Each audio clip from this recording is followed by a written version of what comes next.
on our YouTube. All right, so today I'm going to talk to you about insulin, blood sugar, diabetes, kind of things that maybe right now they seem kind of foreign to some of us, and maybe they're real close to our hearts for others.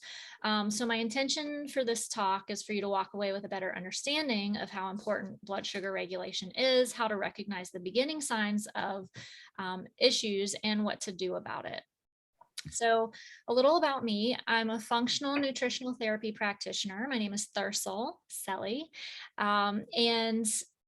This means the functional nutritional therapy practitioner. This means that I look at all aspects of the individual together and not just one at a time. My experience in my own life with infertility and my own health struggles has led me to this place in my life where I'm able to help other people. And I'm a continuous learner. So you'll see that I'm learning, adding. And that's enough about me. I'm open for any one-on-ones. And so please contact me if you'd like to get in touch. All right. So why is this so important? First, I'm going to ask you to think quickly of who you might know just off the top of your head that has blood sugar regulation issues or diabetes or is worried about getting diabetes. And are you concerned for yourself, for your future? And just kind of keep this in mind as we go through this talk today. And so why it's important. How our body is processing sugar and insulin is a huge indicator of our overall health and impacts many areas of our health and our body, such as cardiovascular, kidney, and others such as fertility, which is a special passion of mine. And the bottom line is so that we can live longer and healthier. And I'll show you what I mean by that as we go along. And I just want to say here, I see clients all the time who are having increased fasting blood glucose, and their doctors are literally not saying anything to them about it or offering any solutions. So a little slide on statistics just to know, like, at a world view or a US view. In 2018, there were an estimated 34 million Americans who were diagnosed or not diagnosed, but suspected to have and diagnosed with diabetes. Out of those 34 million, about 7.3 million were undiagnosed. This means that they've probably are in this state of diabetes, but either their doctors haven't gone through all the testing with them or they haven't been to the doctor. New cases, 1.5 million per year. That's just a lot of people. If we take a step back, pre-diabetes, precursor to diabetes, in 2015, there were 88 million Americans aged 18 plus who were in the pre-diabetes category. And this information comes from diabetes.org. And I'm sure it's, increasing. I know that's a very gloomy outlook, but it's increasing. And all of these people with pre-diabetes are headed in the direction of diabetes unless they do something to change their health. All right, this is a little bit of a busy slide, but it kind of shows the progression of diabetes. So when our bodies are healthy and we have everything we need to assimilate that sugar, then we're having a normal glycemic response. And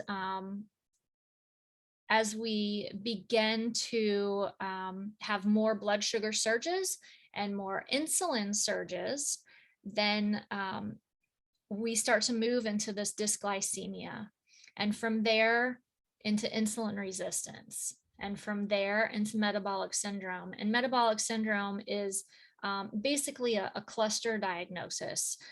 So if you have several of these things, 3 or more of these, high blood glucose, low levels of HDL, high triglycerides, excess body fat around the waist, or high blood pressure, then you're already in metabolic syndrome. The progression continues with diabetes, and then the complications occur, because as diabetes is high sugar in the blood, there are these things called AGEs, or sometimes RAGEs, advanced glycation end products. And these things actually cause damage to all parts of our body as they go through our blood system. And anyway, so the complications as our body, I know this is very gloomy, as our body goes along with diabetes and these functions are not working correctly, and we're still exposing ourselves to the sugar or carbs, and we're not controlling these blood sugar levels and insulin surges, then we will continue, our health will continue to degrade, and we look at complications such as infections, heart disease, kidney issues, and dementia. It's a very gloomy outlook. But if you know someone in this situation, prevention and turning things around now is gonna change somebody's life. I want to quickly go through some symptoms and think back to those people on your list and see if you have anybody to add to your list based on these symptoms. So if you know someone who is hangry, like if they haven't eaten, you can tell. You're like, go get a snack. You're just, not with it. You're hangry, nervous, lightheaded, dizzy, shaking or trembling, sweating, weakness and palpitations or heart rate variability. These are classic signs of low blood sugar. And another symptom of that is that you feel better after you've eaten. So you have your lunch or whatever, and you're like, oh, that really hit the spot. I feel so much better. I now have the energy to go about my day, when before I was like just a mess.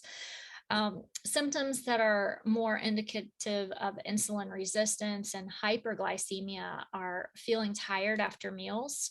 So your body is overloaded and trying to process the glucose, sugar cravings. And this is where we start to see some other things like the metabolic responses, like your blood pressure is increasing. Further symptoms include general fatigue, waking in the night, unable to quickly go back to sleep, weight gain, hard to lose weight, hormonal issues, kidney problems, high blood pressure, cholesterol, and infertility. Here's another busy slide, but I want to keep a kind of higher level here. Insulin resistance and this kind of path and cycle have some inputs into it. Stress, increased sugar consumption, gut dysbiosis, genetics, and environmental toxins are the main ones. And what happens is those stress our body. We're having a lot of sugar consumptions, we're having insulin surges, and then those things kick off some other cycles that feed themselves.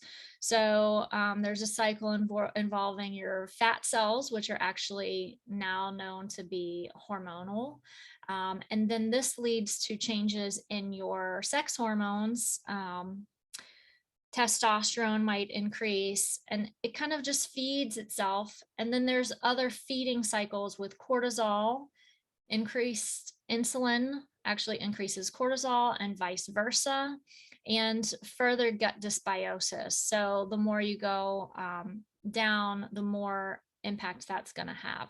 So the idea of this slide is not for you to memorize or understand even everything on it. It's to show that you've got some factors, and then you have these cycles that actually build on themselves. And until you stop the factors or mitigate them and deal with correcting some of these cycles, it's just, you're going to progress towards poor health and poor insulin function in your body. So what is the one thing that people can do right away? That is reducing sugar or carbs in your diet. So sugar or high carb diet, it causes inflammation and pain. It raises estrogen and testosterone, as you saw in this vicious cycle of the last slide, and it supports the process that leads into insulin resistance. This is one of my favorite slides, y'all. let's compare snacks. So we're talking about sugar and high carbs. And yes, I picked a very bad snack, but this is something that my kids have asked for before. And so I took a deeper look at it and I'm like, no way. Mostly because of the junk and artificial flavors, colorings, preservatives, and all of that that is in the brownie. But if you're trying to make changes, this is a perfect example of how you can nourish your body by choosing a different snack. So we have a brownie square. They're about the same number of calories, definitely less carbs with our quote real food snack. It's got fiber in it, which also helps with insulin resistance and diabetes. Now, it has a significant amount of fat, but if you choose your fat sources well, then this fat, protein, and carb snack is going to help fuel you longer than this cosmic brownie. And you can't see it, but maybe you can. There's a whole list of vitamins and nutrients that are in this cheese, almonds, and olive snack. And instead of vitamins and nutrients in the cosmic brownie, you're enriching with synthetic vitamins, and it's full of food additives, preservatives, artificial colors, high fructose corn syrup, etc. So you can see that that if you're nourishing your body and you want to make changes, this is super ideal. Definitely change your snacks up. And when speaking about diabetes, blood sugar, insulin regulation, a lot of people jump right into diet. Oh, you need to go keto. Oh, you need to do this. So if you're starting out new, a perfect place to start is with a balanced diet. So you get a lot more veggies, fiber, great for it, a good amount of protein and some healthy fats, and eat often enough to stop these blood sugar surges and insulin surges as well. And so that's really safe to just switch to a balanced diet. Some things, the ketogenic diet can be a little tricky. So you need to make sure that you're doing it well and still feeling good. If you already have diabetes and you switch your diet suddenly, your body might not be used to processing fats as opposed to sugar, and you could get really sick. So just be careful. Low carb is kind of in the middle of balanced and the ketogenic diet. It's a moderate amount of carbs, but lower carbs so that you're not getting these insulin surges as much. And then ketogenic, low carb, high fat, really important, and it's not written on here, you need to get a significant amount of veggies still, a significant amount of fiber every day for this to be really helpful and nutritious keto. And I threw intermittent fasting on here because the benefits are huge, and it's not that hard to do after you've gotten through kind of the beginning parts of your body adjusting to not having a source of carbohydrates all the time. Here are some simple swaps if you're trying to reduce your carb intake. No-brainers, donut with anything else almost. Looking for the kinds of carbs and proteins, that type of thing is helpful. I'm happy to share this with anybody who would like that. And again, another huge source of carbohydrates can be soda. There are 39 grams of sugar in one can, I believe, and that's like 9 teaspoons of sugar. So if you can swap that out, anything else is going to be better. Water, herbal tea, etc. Even diet drinks, because of the sweeteners and chemicals in these, they can actually, for a lot of people, still raise your insulin levels. And so that can be damaging to your body still. So I'm going to wrap up with the benefits of good blood sugar regulation. The health impacts, there are just so many you've seen as we went through, but consistent energy, helping to lose weight more easily, reduce stress hormones, reduce inflammation, balancing other hormones, supporting immunity, which is important in this time as well, and future disease impacts, delaying damage to our crucial body organs such as kidneys and our heart, even our eyes, our nerves, is really, really huge benefits. So how do I help clients with these things, with something like sugar dysregulation? Is individual consults. I do a full nutrition and holistic workup with a plan, and I offer packages with 4 visits and a hair tissue mineral analysis, which is really, really helpful for identifying anything, toxic metals. The balance of your minerals is very important for how your body is processing sugar and fats.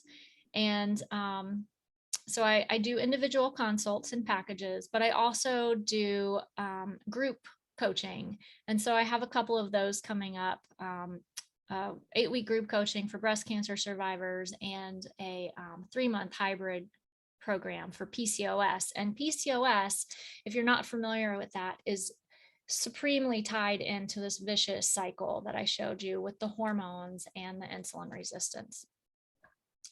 So I'm going to move into questions, but what I would like to know from you is if you added anyone to your list during the presentation. If you know someone who has these symptoms of, getting hangry or difficulty losing weight. And should I stop the record? Do you want to have the questions as part of the recording? It might be helpful for people who listen. Sure. Does anybody have any questions? Of course I do. Okay. Honestly, at what age are we starting to look at these things? Because you listed some of those things and I'm like, my 12-year-old gets hangry. Oh, yes. These symptoms is any age. Absolutely. So what that means is that they're not able to make their own glucose when they need it. So humans, as a general rule, have always had periods of fasting where they couldn't get food, or they worked in the fields all day and then they came in and ate. Even children are traditionally really excellent fasters. And what's happening is we're already having nutrient deficiencies, or too many carbs for our body, or our hormones are getting out of whack, or we have gut dysbiosis, or we have stress. I mean, we all have stress, right? So all of these things are definitely factors, and you can absolutely see it in children. Even, I didn't put that statistic, but the rate of children who have diabetes is climbing very steadily and very quickly. Now, would that be related to obesity? Or, I mean, Yes. I guess just the foods you're eating. Like my kid is super skinny. Yeah. Right. And I wouldn't see him as a risk for diabetes, but I could see him Yes. having some gut processing issues. And Yes. since we've been off, we're doing a Whole30 thing now. Yeah. And he seems to be a lot more resilient when it comes to the food. So Yes. perhaps this was really wonderful for me to hear today. Yes. It's huge. And I mean, any information you can give me, like how to make it come across as something that's really impacting everybody, would be great. And your first question was, what age? And it's literally any age. And my passion about fertility is extending into this PCOS, which I just mentioned, polycystic ovarian syndrome. And the drivers of PCOS are insulin resistance and the hormone cycles. They get all out of whack from that. And, this is happening in very young women as well. And we are just a product of our inputs. and our inputs are not good for us. So yes, Robin. And I think what you it was a great presentation. Thank you so much. Talking about this age thing, children, I just wrote an article, children can benefit, any age can benefit from that healthy, balanced diet, from not getting those boxed brownies, whatever. I mean, you can find ways to even substitute that pretty well. I mean, you know, the black bean brownies, or you know, there's a lot of healthier ways to even make a brownie if they want a brownie. So I think starting the kids off early is the best thing for our future, and get it into just something that's the way they live. Yeah. You know, and I see that all around. So thank you so much. This has been very valuable. Thank you. Yes, Deb.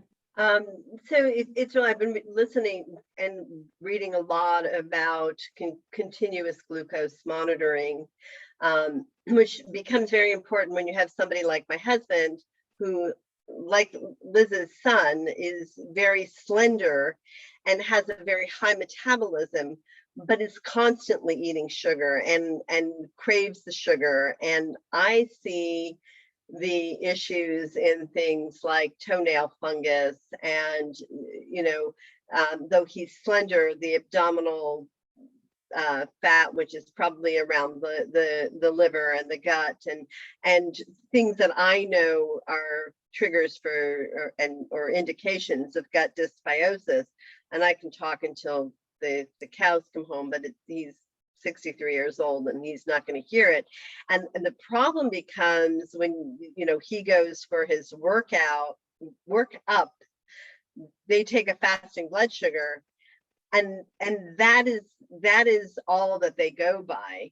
And so what I'm reading about and learning about as far as this continuous glucose monitoring is that it becomes very informative as to, again, going into that bioindividuality, what raises your blood sugar. And one of the people that I was listening to said she discovered that black coffee raised her blood sugar, whereas like tea and other things didn't, and other people, the black coffee was fine. So it is just a really interesting way to find out what raises your blood sugar and you know how. And of course, I'm always into the Ayurvedic philosophy, where they say nothing in between, and it's all of our snacking and snacking and snacking. And even the healthy snacks like a carrot stick can really affect that blood sugar, where it never has a chance to have that intermittent fasting, have that fasting. So really interesting things to delve into, and what works for you. My intermittent fasting, which I'm working on, I can't not have breakfast. Yeah. And I would do much better to stop eating at 2 o'clock, 3 o'clock, and intermittent fast that way. So have you tried that? I have. Yeah. The issue for me comes that my husband comes home late, and we're very social people, so going out to dinner. So I'm trying to figure that piece of the puzzle out. Yeah. So your body's on a clock also. So some of it could be clock, but if you're waking up in the morning and you're like, you know, I have to eat breakfast, then there are ways that you can work up to that. Yeah, I can intermittent so fast. that you can fast in the breakfast. I can do it, but I feel better doing it the other way. Yeah. Which is the Ayurvedic way of doing it. Yeah. Oh yeah. Okay, good. Anybody else? I can't see everybody. Thursall, Frida Yes. here. I actually have been doing intermittent fasting, and I usually after dinner, 6:30, I don't eat anything until 9 o'clock. It's not totally 16 hours. So is that still good enough? It's definitely a start. It's giving your body a break from the digestive processes and letting it do its cleanup and letting it do all those things. So it's definitely good. I mean, Yeah. should I push for the 16 hours? I guess I can if you feel good, then Mhm. sure. But if you still need to eat breakfast, then I would look at what you're eating and if you're meeting all of your needs during the day when you are eating.